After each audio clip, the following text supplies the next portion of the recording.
Chapter 8. Strongly illustrative of the position that the course of true love is not a railway.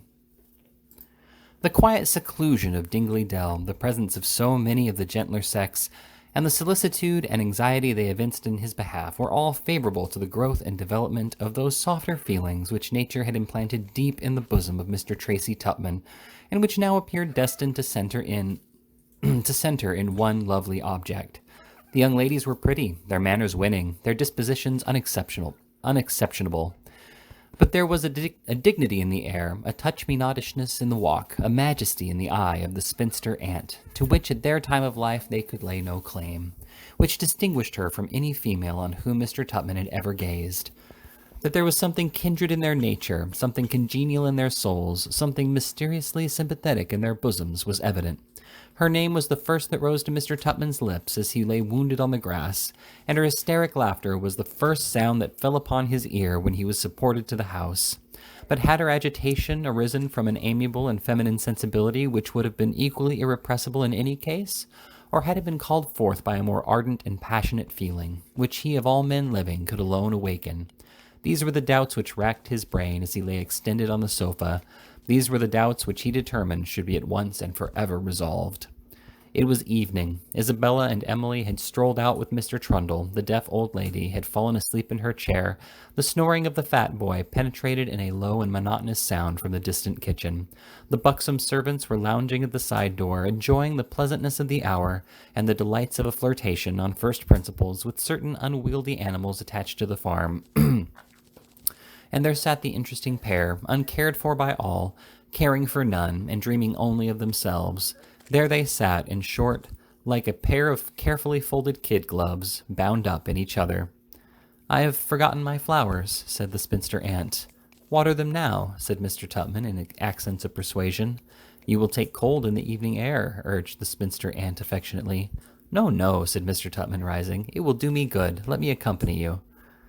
The lady paused to adjust the sling in which the left arm of the youth was placed, and taking his right arm led him to the garden. There was a bower at the farther end, with honeysuckle, jessamine, and creeping plants, one of those sweet retreats which humane men erect for the accommodation of spiders. The spinster aunt took up a large watering pot which lay in one corner, and was about to leave the arbor. Mr. Tupman detained her and drew her to a seat beside him. "Miss Wardle," said he. The spinster aunt trembled till some pebbles which had accidentally found their way into the large watering pot shook like an infant's rattle. "Miss Wardle," said Mr. Tupman, "you are an angel." "Mr. Tupman," exclaimed Rachel, blushing as red as the watering pot itself. "Nay," said the eloquent Pickwickian, "I know it but too well." "All women are angels, they say," murmured the lady playfully. "Then what can you be, or to what without presumption can I compare you?" replied Mr. Tupman. "Where was the woman ever seen who resembled you? Where else could I hope to find so rare a combination of excellence and beauty? Where else could I seek to— Oh," here Mr. Tupman paused and pressed the hand which clasped the handle of the happy watering pot. The lady turned aside her head. "Men are such deceivers," she softly whispered. They are," ejaculated Mr. Tupman, "but not all men. There lives at least one being who can never change. One being who would be content to devote his whole existence to your happiness, who lives but in your eyes, who breathes but in your smiles, who bears the heavy burden of life itself only for you." "Could such an individual be found?" said the lady. "But he can be found," said the ardent Mr. Tupman, interposing. "He is found. He is here, Miss Wardle." And ere the lady was aware of his intention, Mr. Tupman had sunk upon his knees at her feet. "Mr. Tupman, rise," said Rachel. "Never," was the valorous reply. "Oh, Rachel!" He seized her passive hand, and the watering pot fell to the ground as he pressed it to his lips. "Oh, Rachel, say you love me." "Mr. Tupman," said the spinster aunt with averted head, "I can hardly speak the words, but you are not wholly indifferent to me." Mr. Tupman no sooner heard this avowal than he proceeded to do what his enthusiastic emotions prompted, and what, for aught we know, for we are but little acquainted with such matters, people so circumstanced always do. He jumped up and, throwing his arm round the neck of the spinster aunt, imprinted upon her lips numerous kisses, which after a due show of struggling and resistance she received so passively that there is no telling how many more Mr. Tupman might have bestowed if the lady had not given a very unaffected start, and exclaimed in an affrighted tone, "Mr. Tupman, we are observed. We are discovered." Mr. Tupman looked round. There was the fat boy, perfectly motionless, with his large circular eyes staring into the arbor, but without the slightest expression on his face that the most expert physiognomist could have referred to astonishment, curiosity, or any other known passion that agitates the human breast. Mr. Tupman gazed on the fat boy, and the fat boy stared at him, and the longer Mr. Tupman observed the utter vacancy of the fat boy's countenance, the more convinced he became that he either did not know or did not understand anything that had been going forward. Under this impression, he said with great firmness, "What do you want here, sir?" "Supper's ready, sir," was the prompt reply. "Have you just come here, sir?" inquired Mr. Tupman with a piercing look. "Just," replied the fat boy. Mr. Tupman looked at him very hard again, but there was not a wink in his eye or a curve in his face. Mr. Tupman took the arm of the spinster aunt and walked towards the house. The fat boy followed behind. "He knows nothing of what has happened," he whispered. "Nothing," said the spinster aunt. There was a sound behind them as of an imperfectly suppressed chuckle. Mr. Tupman turned sharply around. No, it could not have been the fat boy. There was not a gleam of mirth or anything but feeding in his whole visage. "He must have been fast asleep," whispered Mr. Tupman. "I have not the least doubt of it," replied the spinster aunt. They both laughed heartily. Mr. Tupman was wrong. The fat boy, for once, had not been fast asleep. He was awake, wide awake, to what had been going forward. The supper passed off without any attempt at a general conversation. The old lady had gone to bed. Isabella Wardle devoted herself exclusively to Mr. Trundle. The spinster's attentions were reserved for Mr. Tupman, and Emily's thoughts appeared to be engrossed by some distant object. Possibly they were with the absent Snodgrass. 11, 12, 1 o'clock had struck, and the gentleman had not arrived. Consternation sat on every face. Could they have been waylaid and robbed? Should they send men and lanterns in every direction by which they could be supposed likely to have traveled home? Or should they? Hark, there they were.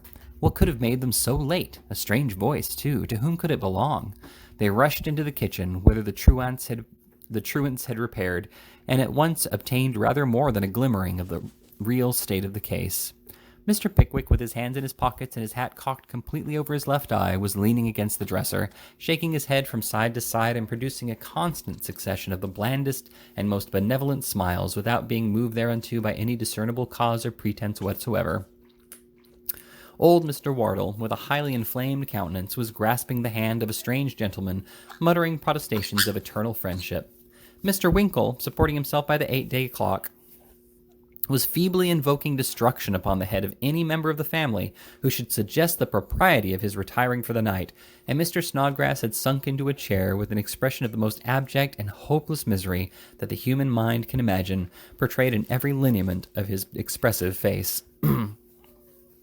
"Is anything the matter?" inquired the three ladies. "Nothing the matter," replied Mr. Pickwick. We're all right. I say, Wardle, we're all right, aren't we?" "I should think so," replied the jolly host. "My dears, here's my friend Mr. Jingle, Mr. Pickwick's friend. Mr. Jingle, come pon, little visit." "Is anything the matter with Mr. Snodgrass, sir?" inquired Emily with great anxiety. "Nothing the matter, ma'am," replied the stranger. "Cricket dinner, glorious party, capital songs, old part, claret, good, very good. Wine, ma'am, wine." "It wasn't the wine," murmured Mr. Snodgrass in a broken voice. "It was the salmon. Somehow or other, it never is the wine in these cases." "Hadn't they better go to bed, ma'am?" inquired Emma. "Two of the boys will carry the gentleman upstairs." "I won't go to bed," said Mr. Winkle firmly. "No living boy shall carry me," said Mr. Pickwick stoutly, and he went on smiling as before. "Hurrah!" gasped Mr. Winkle faintly. "Hurrah!" echoed Mr. Pickwick, taking off his hat and dashing it on the floor, and insanely casting his spectacles into the middle of the kitchen. At this humorous feat he laughed outright. "Let's have another bottle," cried Mr. Winkle, commencing in a very loud key and ending in a very faint one.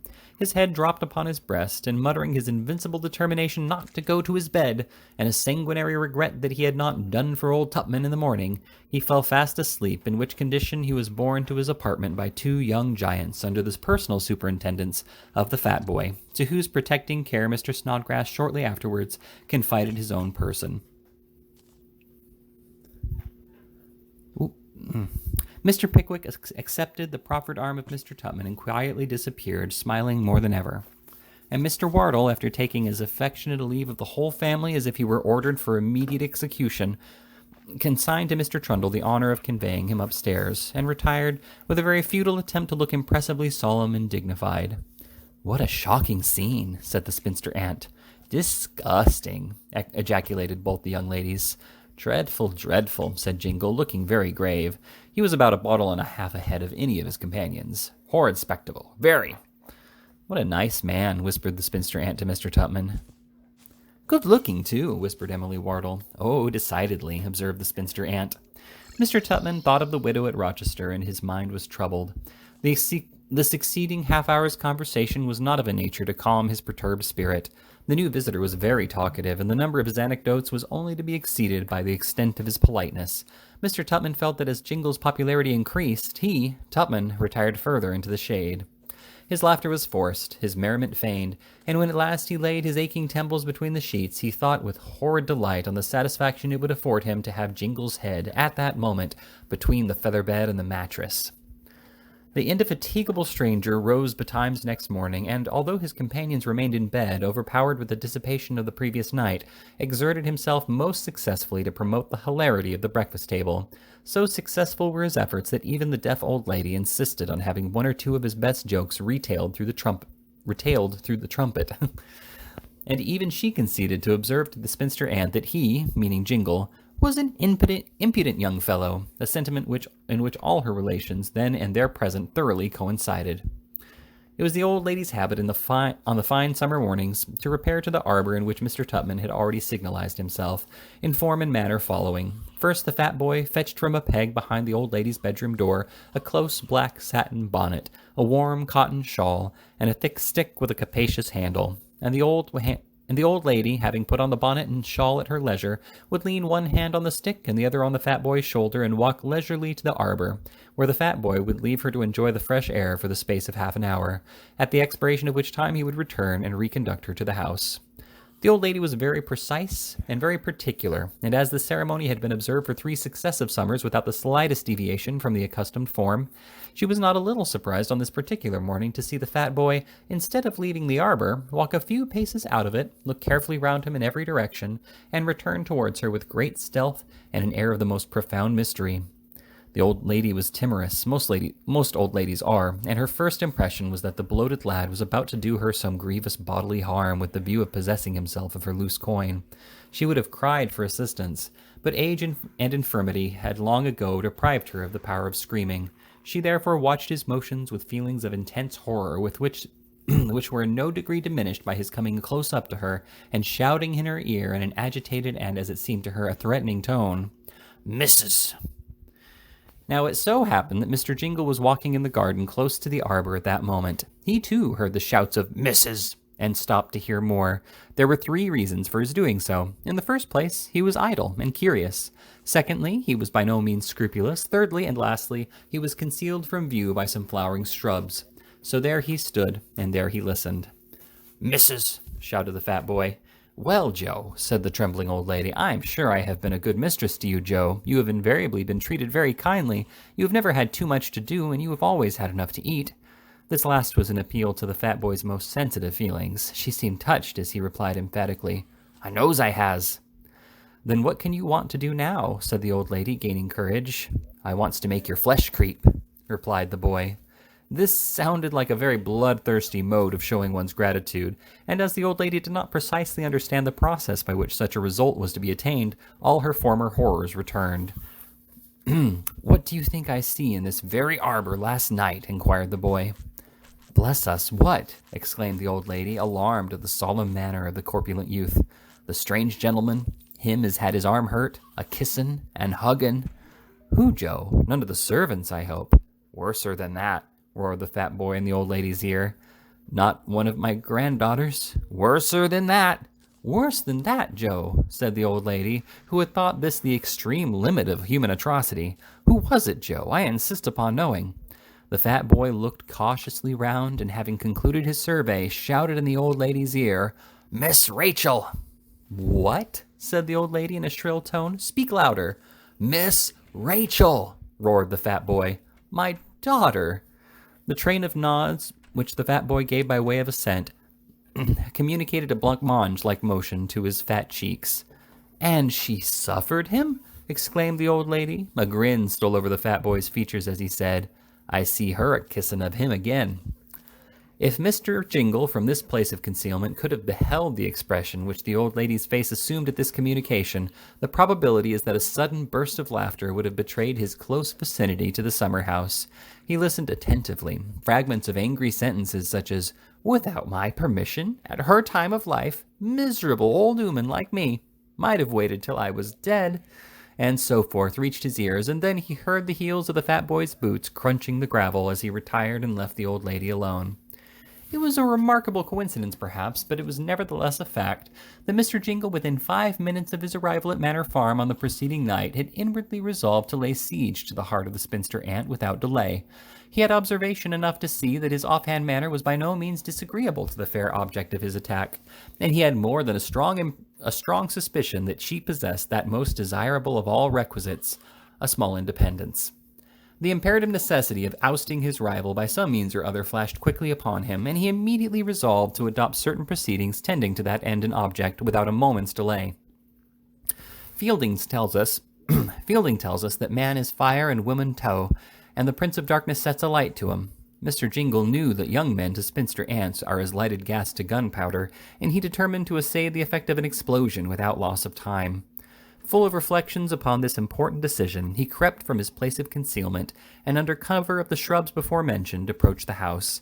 Fortune seemed determined to favor his design. Mr. Tupman and the rest of the gentlemen left the garden by the side gate just as he obtained a view of it, and the young ladies he knew had walked out alone soon after breakfast. The coast was clear.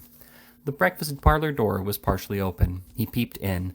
The spinster aunt was knitting. He coughed. She looked up and smiled. Hesitation formed no part of Mr. Alfred Jingle's character. He laid his finger on his lips mysteriously, walked in, and closed the door. Miss Wardle, said Mr. Jingle with affected earnestness, forgive intrusion, short acquaintance, no time for ceremony, all discovered. Sir, said the spinster aunt, rather astonished by the unexpected apparition and somewhat doubtful of Mr. Jingle's sanity. Hush, said Mr. Jingle in a stage whisper. Large boy, dumpling face, round eyes, rascal. Here he shook his head expressively, and the spinster aunt trembled with agitation. I presume you allude to Joseph, sir, said the lady, making an effort to appear composed. Yes, ma'am. Dang that Joe. Treacherous dog Joe. Told that old lady, furious, wild, raving, Arbor, Tupman, kissing and hugging, all that sort of thing. Eh, ma'am, eh? Mr. Jingle, said the Miss Spinster aunt, if you come here, sir, to insult me. Not at all, by no means, replied the unabashed Mr. Jingle. Overheard the tale, came to warn you of your danger, tender my services, prevent the hubbub. Never mind, think it an insult, leave the room. And he turned, as if to carry the threat into execution. What shall I do? Said the poor spinster, bursting into tears. My brother will be furious. Of course he will, said Mr. Jingle, pausing. Outrageous.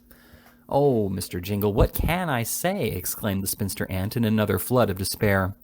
Say he dreamt it, replied Mr. Jingle coolly. A ray of comfort darted across the mind of the spinster aunt at this suggestion. Mr. Jingle perceived it and followed up his advantage. Pooh, nothing more easy, blackguard boy. Lovely woman, fat boy horsewhipped. You believe, end of the matter, all comfortable. Whether the probability of escaping from the consequences of this ill-timed discovery was delightful to the spinster's feelings, or whether the hearing it herself described as a lovely woman softened the asperity of her grief, we know not. She blushed slightly, and cast a grateful look on Mr. Jingle. That insinuating gentleman sighed deeply, fixed his eyes on the spinster aunt's face for a couple of minutes, started melodramatically, and suddenly withdrew them. You seem unhappy, Mr. Jingle, said the lady in a plaintive voice. May I show my gratitude for your kind interference by inquiring into the cause, with a view, if possible, to its removal? Ha! Exclaimed Mr. Jingle with another start. Removal? Remove my unhappiness and your love bestowed upon a man who is insensible to the blessing, who even now contemplates a design upon the affections of the niece of the creature who— But no, he is my friend. I will not expose his vices, Miss Wardle. Farewell! At the conclusion of this address, the most consecutive he was ever known to utter, Mr. Jingle applied to his eyes the remnant of a handkerchief before noticed and turned towards the door. Stay, Mr. Jingle, said the spinster aunt emphatically. You have made an allusion to Mr. Tupman. Explain it. Never, exclaimed Jingle with a professional, i.e., theatrical air. Never. And by way of showing that he had no desire to be questioned further, he drew a chair close to that of the spinster aunt and sat down. Mr. Jingle, said the aunt, I entreat, I implore you, if there is any dreadful mystery connected with Mr. Tupman, reveal it. "Can I," said Mr. Jingle, fixing his eyes on the ant's face, "can I see, lovely creature, sacrificed at the shrine, heartless avarice?" He appeared to be struggling with various conflicting emotions for a few seconds, and then said in a low voice, "Tupman only wants your money." "The wretch!" exclaimed the spinster with energetic indignation. Mr. Jingle's doubts were resolved. She had money. "More than that," said Jingle. "Loves another." "Another!" ejaculated the spinster. "Who?" "Short girl, black eyes, niece Emily." There was a pause. Now, if there was one individual in the whole world of whom the spinster aunt entertained a mortal and deep-rooted jealousy, it was this identical niece. The color rushed over her face and neck, and she tossed her head in silence, with an air of ineffable contempt. At last, biting her thin lips and bridling up, she said, "It can't be. I won't believe it." "Watch him," said Jingle. "I will," said the aunt. "Watch his looks." "I will." "His whispers." "I will." "He'll sit next to her at table." "Let him." "He'll flatter her." "Let him." "He'll pay her every possible attention." "Let him." "And he'll cut you." "Cut me?" screamed the spinster aunt. "He cut me? Will he?" And she trembled with rage and disappointment. "You will convince yourself?" said Jingle. "I will." "You'll show your spirit?" "I will." "You'll not have him afterwards?" "Never." "You'll take somebody else?" "Yes, you shall." Mr. Jingle fell on his knees, remained thereupon for 5 minutes thereafter, and rose the accepted lover of the spinster aunt, conditionally, upon Mr. Tupman's perjury being made clear and manifest.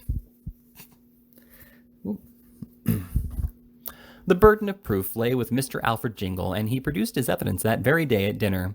The spinster aunt could hardly believe her eyes. Mr. Tracy Tupman was established at Emily's side, ogling, whispering, and smiling, in opposition to Mr. Snodgrass. Not a word, not a look, not a glance did he bestow upon his heart's pride of the evening before. "Dang that boy," thought old Mr. Wardle to himself. He had heard the story from his mother. "Dang that boy. He must have been asleep. It's all imagination." "Traitor," thought the spinster aunt. "Dear Mr. Jingle was not deceiving me. Oh, how I hate the wretch." The following conversation may serve to explain to our readers this apparently unaccountable alteration of deportment on the part of Mr. Tracy Tupman. The time was evening, the scene the garden. There were two figures walking in a side path. One was rather short and stout, the other tall and slim. They were Mr. Tupman and Mr. Jingle. The stout figure commenced the dialogue. "How did I do it?" he inquired. "Splendid. Capital. Couldn't act better myself. You must repeat the part tomorrow, every evening till further notice." "Does Rachel still wish it?" "Oh, of course. She don't like it, but must be done. Avert suspicion. Afraid of her brother. Says there's no help for it. Only a few days more. When old folks blinded, crown your happiness." "Any message?" "Love. Best love. Kindest regards. Unalterable affection. Can I say anything for you?" "My dear fellow," replied the unsuspicious Mr. Tupman, fervently grasping his friend's hand, "carry my best love. Say how hard I find it to dissemble. Say anything that's kind, but add how sensible I am of the necessity of the suggestion she made to me through you this morning. Say I applaud her wisdom and admire her discretion." "I will. Anything more?" "Nothing. Only add how ardently I long for the time when I may call her mine, and all dissimulation may be unnecessary." "Certainly, certainly. Anything more?" "Oh, my friend," said poor Mr. Tupman, again grasping the hand of his companion, "receive my warmest thanks for your disinterested kindness, and forgive me if I have ever, even in thought, done you the injustice of supposing that you could stand in my way. My dear friend, can I ever repay you?" "Don't talk of it," replied Mr. Jingle. He stopped short, as if suddenly recollecting something, and said, "By the by, can't spare £10, can you? Very particular purpose. Pay you in 3 days." "I dare say I can," replied Mr. Tupman in the fullness of his heart. 3 days, you say?" "Only 3 days, all over then. No more difficulties." Mr. Tupman counted the money into his companion's hand, and he dropped it piece by piece into his pocket as they walked towards the house. "Be careful," said Mr. Jingle. "Not a look." "Not a wink," said Mr. Tupman. "Not a syllable. Not a whisper. All your attentions to the niece, rather rude than otherwise to the aunt, only way of deceiving the old ones." "I'll take care," said Mr. Tupman aloud. "And I'll take care," said Mr. Jingle internally, and they entered the house. The scene of that afternoon was repeated that evening, and on the 3 afternoons and evenings next ensuing. On the 4th, the host was in high spirits, for he had satisfied himself that there was no ground for the charge against Mr. Tupman. So was Mr. Tupman, for Mr. Jingle had told him that his affair would soon be brought to a crisis. So was Mr. Pickwick, for he was seldom otherwise. So was not Mr. Snodgrass, for he had grown jealous of Mr. Tupman. So was the old lady, for she had been winning at whist. So were Mr. Jingle and Miss Wardle, for reasons of sufficient importance in this eventful history to be narrated in another chapter.